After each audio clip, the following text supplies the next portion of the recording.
I would like to introduce the other panel member this morning for air transportation, Lillian Dukes, Vice President of Global Customer Support and Services at Spirit AeroSystems. Please join me in welcoming Lillian Dukes.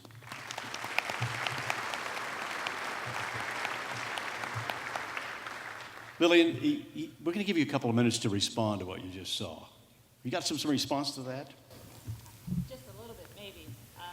My voice tends to trail off a bit, just kind of wave at me, and I'll make sure I speak a little louder. But looking at the presentation we just saw, it was kind of a trip down memory lane for me. I've been in the airline industry for over 20 years, and having lived through a number of those cycles, it brings back a lot of memories, a lot of hard times, a lot of tough challenges, a lot of losses, as you shared. When we think about what does that mean as we move forward, when you look at the magnitude of the mergers that the picture displayed earlier, that is just a massive endeavor for the airlines. Being as tightly regulated as they are, combining two large entities or multiple entities is labor intensive and very expensive. That work is still going on for all of those airlines. They're trying to eat that elephant a bit at a time. So it plays into when and where they start that expansion effort or that grab for more market share. But they're continuing to look at that. I think about Delta, who's now making a play for positioning a hub in Seattle. Well, Alaska Airlines has dominated that market for years, but Delta is seeing the growth in Asia and a need to have a access and entry point into Asia that's more convenient than the hubs that they have today. So as things continue to progress, the airlines start to get on more stable footing with the mergers that they've had, we'll begin to see some more movements. So what does that mean for Wichita? I totally agree with the fact that we're going to have to fight for what's needed here in Wichita and make sure it's got the right value proposition for this community. When you think about some of the changes, even some of the changes I've seen in the last few years, there's been more seats added, but I think some of us from a business perspective feel maybe those seats aren't at the right time of the day. When you can have as many as 10 flights departing between the first 2 hours in the morning and the rest of the day gets a little sparse, it's a little tough to do business in other parts of the country, as well as bringing in people to do business with us here.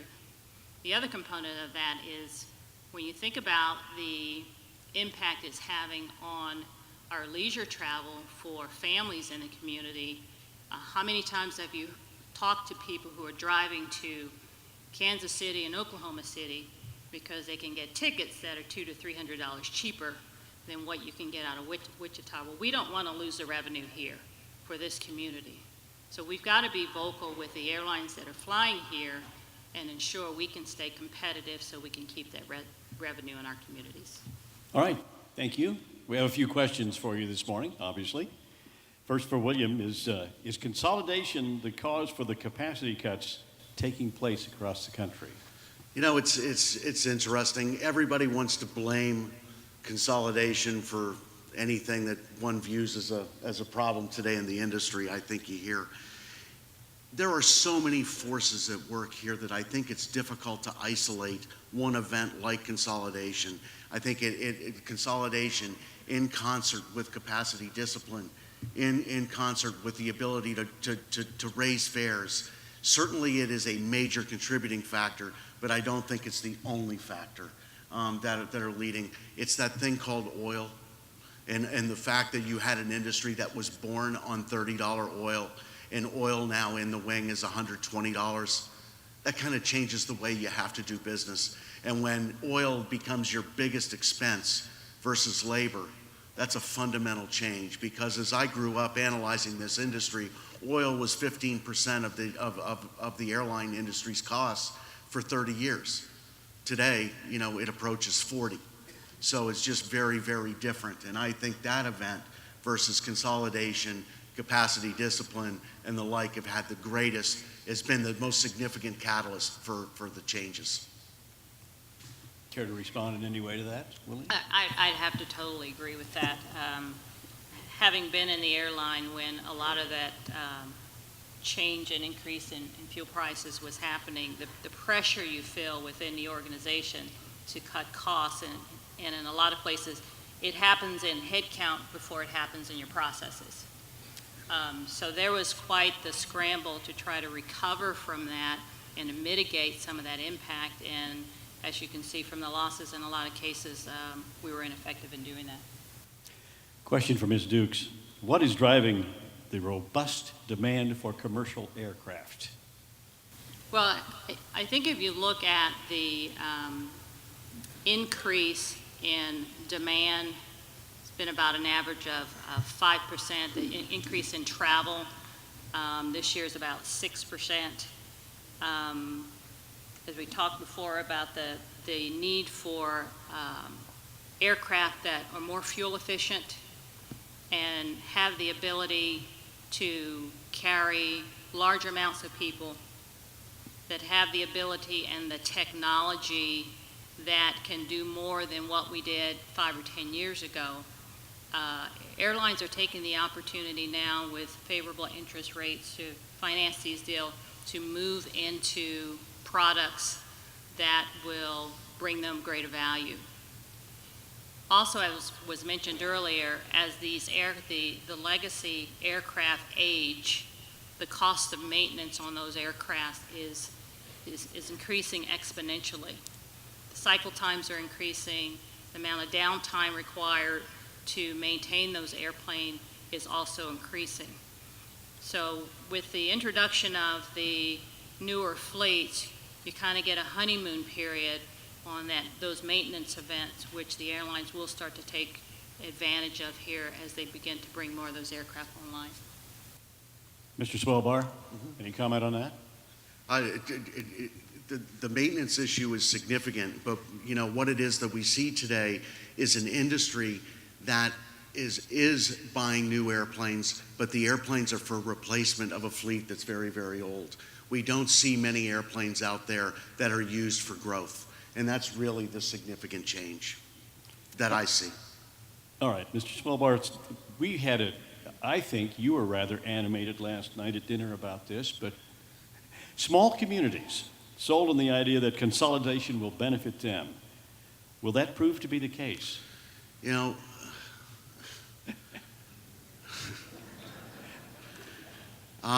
It is really interesting how it is in Washington, where it is that I live and work, with all of the wisdom that takes place in that city each and every day. That the industry would indeed sold Capitol Hill on the idea that small communities would benefit from consolidation. On paper, I think that's absolutely true. The thing that is interesting, and we beat up on the carriers a little bit, and not trying to do that necessarily, but they have cut a lot of capacity. But the one thing that hasn't gone down as much as the capacity cuts are connectivity. And I think when we think about the industry going forward, we need to think about connectedness more than we need to think about just sheer size and number of departures. And one of the things that the industry has done very well is, yes, they have cut capacity, they have removed duplicate hubs, but they have still, for the most part, left communities connected to the air transportation grid. And I think that's important. When it comes to will they fulfill their ultimate promise, I think so much has to do with, is there going to be a replacement airplane at 50 seats and less that can serve a lot of these smaller communities? And I think there are a lot of forces other than just the airlines themselves that are working against small community air service. You were speculating on the future of those smaller airports. What's that going to be like in Garden City and places like that? No, I think about this a lot. I do believe we're going to see a redraw of the airline route map. And it is going to be very kind to some, and it's going to be certainly less kind to others. All right. Ms. Dukes, Asia seems to have the steepest growth in air travel. How do you view this region from a customer support and service perspective? I would say with Asia seeing 100 million travelers a year, the drive to support that region of the world is intense. Today, you don't have as many of the newer aircraft that are in service there. So a lot of our focus from a customer service and support perspective is geared toward maintaining the older fleet of aircraft. Now, as they begin to introduce a newer fleet, that level of support or type of support will shift. So it's imperative to us today to establish strong relationships in that region such that when that transition happens, we have the ability to continue to support those customers. So there are things from a maintenance perspective that domestically we have benefited from just because of the length of time we've been in the business, we've been repairing aircraft, we've come up with solutions for things that are going to be brand new to some individuals in that region. We can bring innovative solutions to them that they're not aware of today. They'll be getting aircraft that are more heavy intensive in composites and newer technologies, and solutions for some of the services they're going to need don't even exist yet. So that's an opportunity for us in partnering with the university, with some of the new technologies that they're developing in their innovative campus, to start to bring to market for not only Asia, but the rest of the flying community for needs that haven't been identified yet. Are there other emerging markets that, South America, Latin America, places like that echo what's going on in Asia then? Probably not at the same growth rate. The African region is growing, the Middle East is growing, but probably at a different rate than Asia is. You look at, focusing on China, you look at that as an area of great opportunity or maybe some competition coming from there. How does Spirit see that? From a Spirit perspective, being one of the largest producers of aerostructures for commercial defense, regional jets, we don't see a threat from the perspective of the manufacturing business, but there's always going to be competition for that aftermarket business. So we differentiate ourselves from our competitors in that not only do we manufacture, we also design. So there's a level of expertise that we bring to the market that's not seen in some of our competition, and we will continue to build on that around the solutions that we offer the market. Mr. Swelbar, you got anything to say about that, the emerging global markets? Oh, it's so exciting what's going on in the Middle East today. It is staggering the amount of growth that's going on in the United Arab Emirates. Certainly, we haven't seen anywhere near what China can offer. I mean, once the middle class is affluent enough to begin to use air transportation, it's going to be exciting. I mean, the Indian subcontinent really hasn't developed yet an airline industry, and what they do have is a bit of a disaster. But for the most part, yes, it's very exciting. But I think the Middle East carriers are doing much to drive the emerging market growth and stimulation of demand in Southeast Asia, in Africa, and those close-in areas to them. The airline industry appears to have turned around in its financial fortunes. I think you touched on that a few minutes ago, Mr. Swelbar. Is that sustainable? Again, it's the cynic, right? I mean, the prisoner's dilemma. I mean, is the industry going to change and go back to its market share mentality, or is it going to stay with very much a profit focus? At least in the immediate term, I think it is absolutely sustainable. I think this industry today, if it continues to operate in its current construct and strategy, I think it can remain profitable across the entire business cycle, which is something that really never been able to say before. I think it's safe to say. So I think it's sustainable, but again, it comes down to will they control capacity? That's really going to be the important factor. Ms. Dukes, what workforce challenges do you foresee in aircraft manufacturing and service now and in the future? When you look at the fact that across all industries we're dealing with an aging workforce, and we're not addressing the pipeline of talent sufficiently today.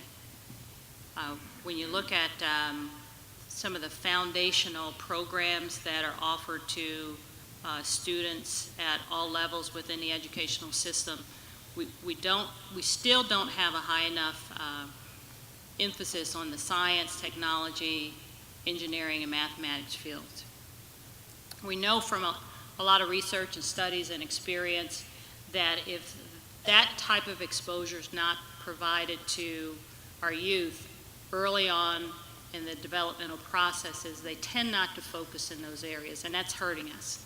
It's hurting us now, and it's going to get worse. Other areas, as well as some of the trades, CNC operators, programmers, the list of careers and disciplines that we're not adequately supporting today is alarming. I think in terms of what we need to be doing as a community and as a business community and in conjunction with the universities is developing those programs that help us have a better reach into the talent that's there waiting to be developed and starting to make some links into our companies that allow us to start to fill that pipeline. I've been in some areas where you look and if you can have 75 or 80% of the talent in a critical part of the organization that if they wanted to retire today, they could, and it would shut down your business. We've got to stop with having a blind eye to that and start addressing those issues and making some changes that we can address it going forward. What I just heard was educational opportunities. Absolutely. For a community that maybe somewhere not only we train them how to design an airplane, but also how to keep it in the air. Absolutely. And a little bit of a different slant there. Yeah. How about you, Mr. Swelbar? No, I absolutely concur that this is one of the most significant issues facing this industry when it comes to skills. And whether it's a pilot position, whether it's a maintenance position, the industry needs to do a better job. And honestly, I'm hoping that a more stable industry will again people will look at this industry as a place they want to work rather than the roller coaster ride that it's been for 30 years that is really never really, I'm constantly giving concessions just to stay alive for the next day. It's been such a volatile industry that it's become a less attractive industry on the commercial side. And I hope that a stable industry can help to change that, but it does need to begin at the high school level or earlier because the pipeline is broken. I think that was said very well. Tell me about pilots, Mr. Swelbar. You touched on it in your presentation, but I know you have some strong thoughts about pilots. Are we going to get any more of those? Where are they coming from? This pilot shortage issue is a real pet of mine. It is one that the pilot unions will tell you that it is about low pay. What the pilots unions don't tell you is that they're the ones who negotiate those rates of pay. Whether it's pay, whether it is an attractive industry.